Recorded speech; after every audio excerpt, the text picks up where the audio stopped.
I always wanted to know what the heck am I going to do with the way I look in 2024?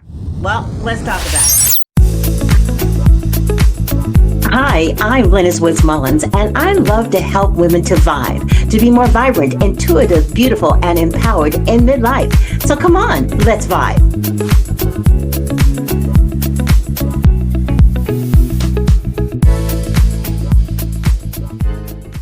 Hey, it's Lynnis, and welcome to the Vibe Living podcast. And today we're talking about the way we want to look for 2024, and especially talking about what kinds of things that we can do to enhance our vibe, to be more vibrant, intuitive, beautiful, and empowered in midlife. I have with me today the fabulous Dorris Burch, and she knows all about the whole style thing. She's passionate about it, and she works with women over 40 to help them find their vibe, so to speak, to help them find their fabulousness. And I have to ask you, first of all, why did you become so passionate about helping other women do what you do so well, which is look great and feel great?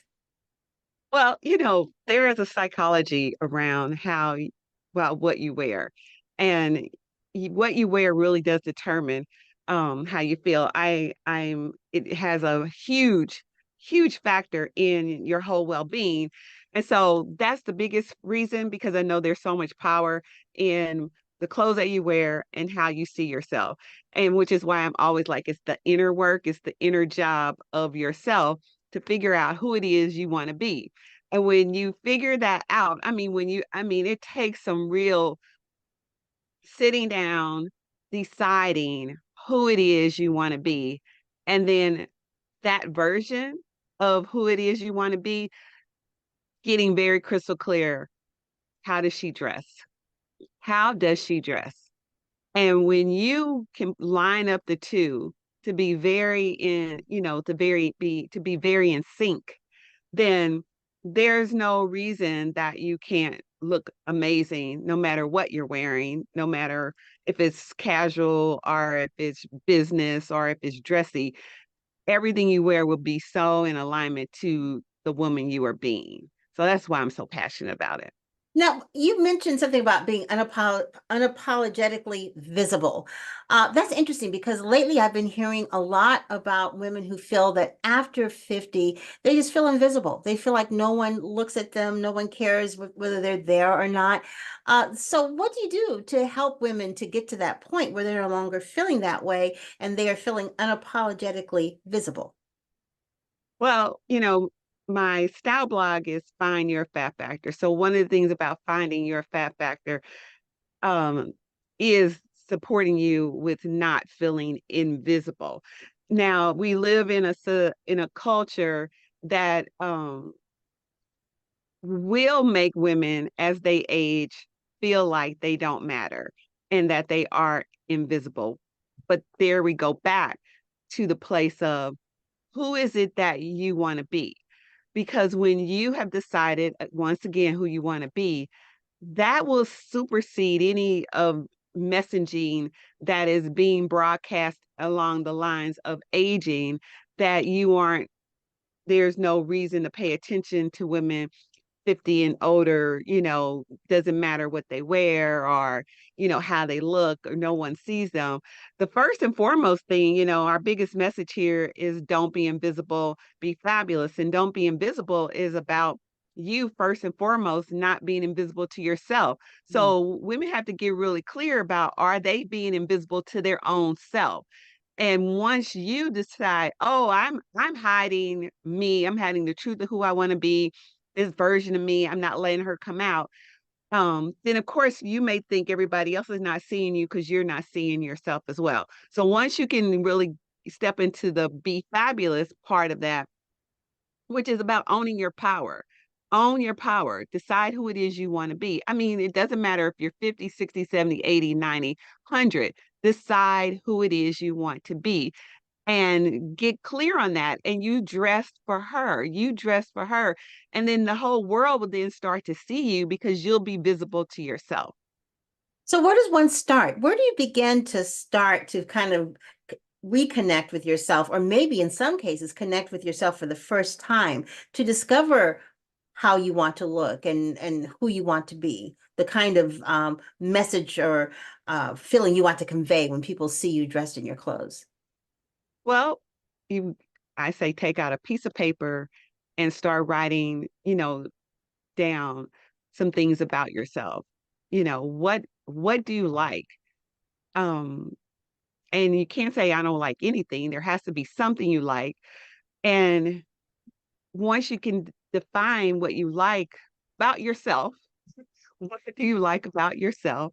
And then if you ever look at magazines or if you're on Pinterest or if you see other women out and you think they look amazing, what is it that you like about that picture, that woman? What do you see? Write that down. It's a constant going back and forth to try to figure out who you are in that mix. Like if you see another woman and you love her style, then that's just a reflection of you. Mhm. And so if you could take that reflection that you see in her and bring it back to yourself and apply it to yourself when you're finding your own clothes, and it's not even that you may have to even go out and buy anything.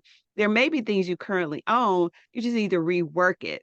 And so that's why I'm like, if you see something on Pinterest, what can you find and create something very similar to a look that you do like? Because there has to be a style of someone's that you find that you like. And that's where you start just in creating a vision board around what you like, what you like about yourself, and then what styles do you like that you see on other people. Now, is there a big difference between how you might, or should there be a big difference between how you might dress in your 20s and how you might dress in your 60s? I hear people say, "Oh, that's not age appropriate for her to wear." Is that something we should be paying attention to, or is that just a bunch of crap? It's a bunch of crap. Ah, Uh, there's no such thing as, I don't know where this age appropriateness came from, but it hurts women as they get older because they put themselves in that box, the box too that has them being invisible. Mm, There's just crap. Wear what you want to wear. I don't care what it is. mm, I don't care if it's a short mini skirt. If that's what you want to wear it. Fashion and style is an internal thing. Is you feeling the most fabulous version of yourself, no matter what. And you're the only one who has to like it. Other people don't have to like what you're wearing. But if you like what you're wearing, that's all that matters. If what you wear, you walk out your house and you feel like $1 million, then the energy of that is powerful. Regardless if somebody thinks, oh, she shouldn't be wearing that at her age, that's them. It does not reflect who you get to be. So I say crap to that and don't let that stop you from wearing whatever it is you want. I also think, the 20-year-old version of you, she probably knew exactly who she wanted to be.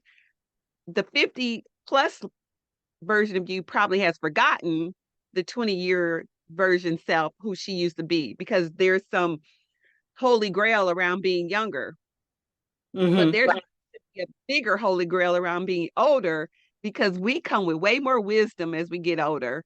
If you did things right, you probably have a little bit more money than you did when you were younger.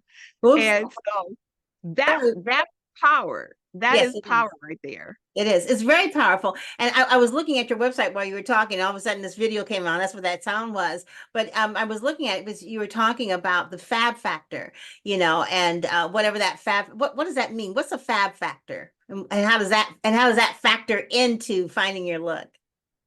Well, FAB, the abbreviation of FAB is faith, awareness, and belief. And so, one, your faith. I think faith in a higher power is very important to have in your life. Faith in you as a child of that higher power, that higher power did not get it wrong when you came and brought you onto the planet. So we're good there.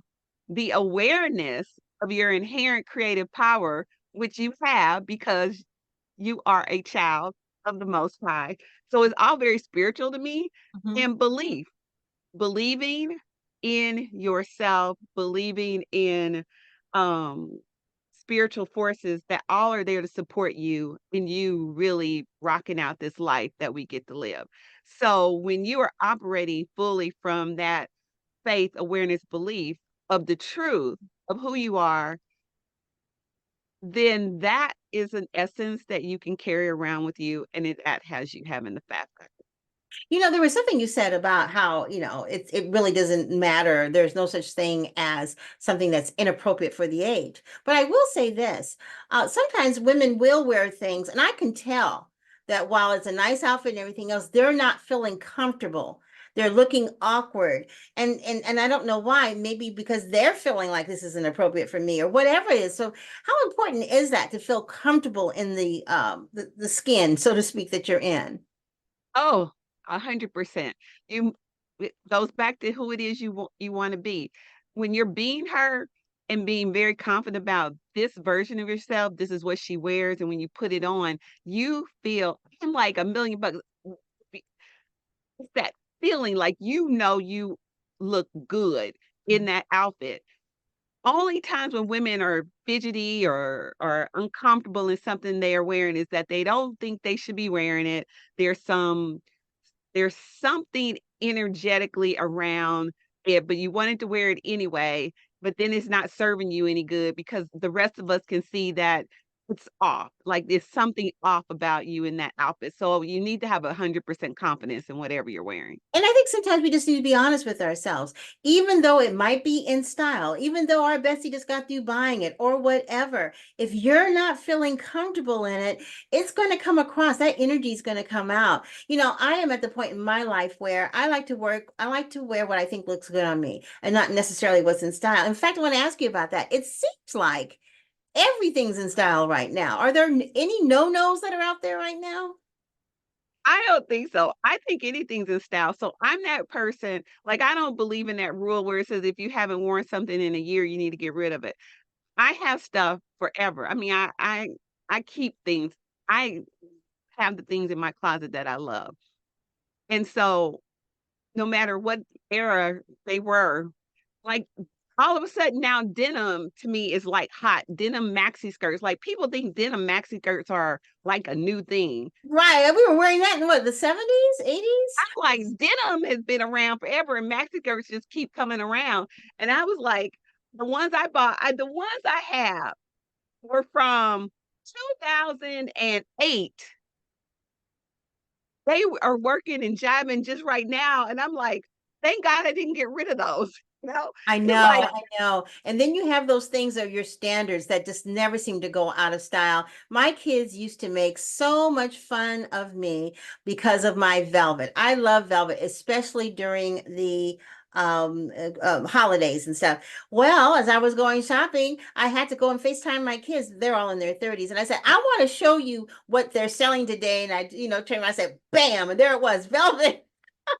And they fell out because they were like, okay, get ready because mom's going to be wearing all the new velvet now. But I held on to those pieces because I knew I looked good in them. I felt good in them. And it was just calling my name, this yes. that's for and that's interesting too because sometimes you'll walk by a you'll be in a store, you'll see something in the window, or you're in the store just browsing and something calls your name. Almost always intuitively, you want to take a look at that, please. How much does intuition come into deciding what somebody should be picking out? Oh, I think it really does come into it. There are things that call your name. It's like you'll see something and it just speaks to your soul. Mhm. And, or sometimes you'll see something and you'll go home. You didn't get it, but you'll go home and it'll speak to you during your sleep. And you're like the next day, like, oh my God, let me go back and get that. Um, and if it's still there, of course it was meant for you. But yeah, intuition, things do speak to you when you have a real strong sense of self and you know what it is that you like to wear. Those clothes that's why I would say you can go in any store, any price point, and you can find something for you. It doesn't matter. You don't have to be like buying super expensive things, or you don't have to always buy very low price things. It doesn't matter. You can have a closet full of all the price ranges. Whatever speaks to you. Yep, absolutely. I agree. Are there any things that you can tell women that can help them with the no-nos? Or are there any no-nos? It sounds like you're thinking like anything goes in terms of what you like, but are there any fashion no-nos? Well, my only no is that, and we seem to have gotten away from it, but there is a huge no-no in my thing of not if you are somebody wearing something and you're not wearing any kind of foundations to support you in that outfit. Ooh. I think those foundation, tummy underwear, tummy control, pantyhose, girdle, body shapers, all the things, they still sell them and Yeah, they still should be purchased. yeah, And yeah. no matter, they help smooth and align an outfit. So I don't think if you think you don't have a big tummy or anything, those body shapers support you in looking really good in your clothes regardless. They just make clothes look smooth on your body, and I think that is a definite essential. So I think it's a no-no if you don't wear any kind of body foundations that support you in looking really fabulous in your clothes. It's interesting because there was a time where I wasn't really against body shapers, but I felt like what you need to do is get in shape and lose the weight. But what happens as you get older, it's not so much that you're overweight, but things just begin to slide a little bit. And you may need, for me, one of the things that's interesting, I don't have a tummy, but I have this interesting little line now. But, I'm 66. So, and I've had 4 children. And for a long time, I didn't look like I had 4 children, probably until I was like about 63. And then, for so many reasons that we won't really get into here, that's a whole nother podcast about cortisol and all kinds of things that happen as you get older. But anyway, that's the first time I ever considered getting a body shaper because I was at the weight I was supposed to be at. It was just that there was this interesting little demarcation of what the heck is that?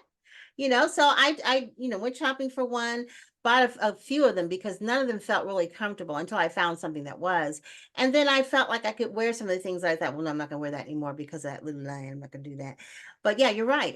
And I do believe that it is a big no to walk around in things that are fitted and, it's not the fit for you. Um, I've noticed lately that stomachs are in right now. But they're not in for me. They're not in for me. And I'm saying that because, and there's going to be some people who are upset with me now, but I'm just telling the truth. I'm real concerned if you're looking like everywhere else, look, pretty good. Maybe you're size 12, size 14, whatever. But in the stomach area, you look like you're going to be delivering in another 3 months. That's an issue, a health issue that you need to look at. Because I always say all the time, it's not what you look like, it's what your health is like. Right. And your health, you could be super skinny or whatever and be really sick too. You want to stay on top of that. But more than likely, if you have an extended abdomen, there's something going on and you want to get that checked out. There's something going on. Yeah, I would agree. And there seems, I'm shocked, to see so many people very freely and open having their abdomen out. And it's like it's troubling for me. Me It's too. It's troubling. troubling and triggering from a health perspective, as a health coach, it's triggering for me because I can look at a person and almost always tell if they have that issue, what might be going on. And it's interesting because you can get to a level of whatever it is you want to do with your body that if you don't address it over time, it gets even that much harder to remedy. But you can remedy. You're never too old to do what's necessary to be healthy. Because every woman wants to look good, but I don't want you to try to look good in detriment of your health, or I don't want you to try to look good in denial of your health. That's why I was always like, okay, body shapers are fine, but have you also checked out what else you might need to do? So that you don't have to wear those all the time. But yes, I do know that as you begin to get older, gravity changes and those body shapers can definitely be helpful. So, what are you going to be doing in the future? What kinds of projects does the fabulous Doris Burch have coming up?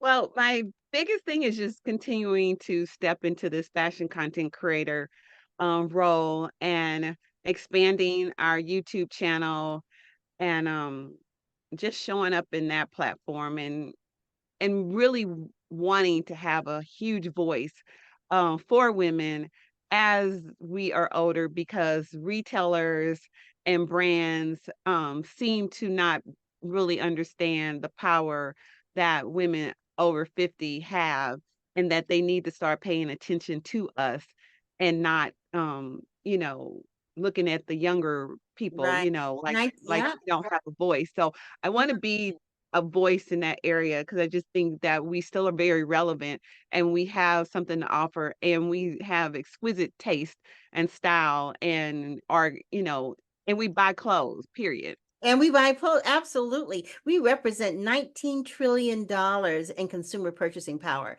How Madison Avenue and Wall Street can just ignore that? I don't know. I think sometimes we're in denial about how the aging thing has changed for so many reasons. And this is a good thing. I mean, to be able to have in our society older women who have the wisdom, they got money, and they're still out there doing things, why not cater to that particular population? So for those of you who have businesses that are trying to figure out how to reach the women, you need to go ahead and talk to Dorris, the fabulous Dorris Burch.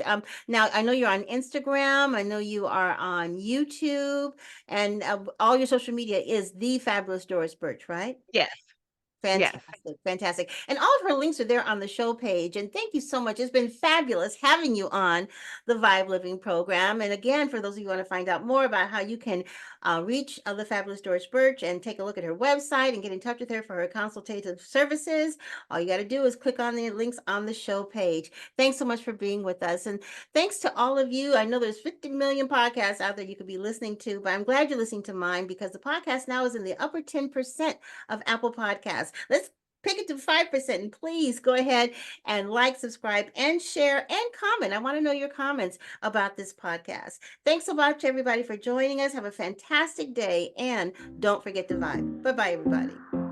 Thanks for listening to the V.I.B.E Living Podcast. And don't forget to subscribe, like, and comment, and share this podcast. Have a fantastic day, and don't forget to vibe. Bye-bye, everybody.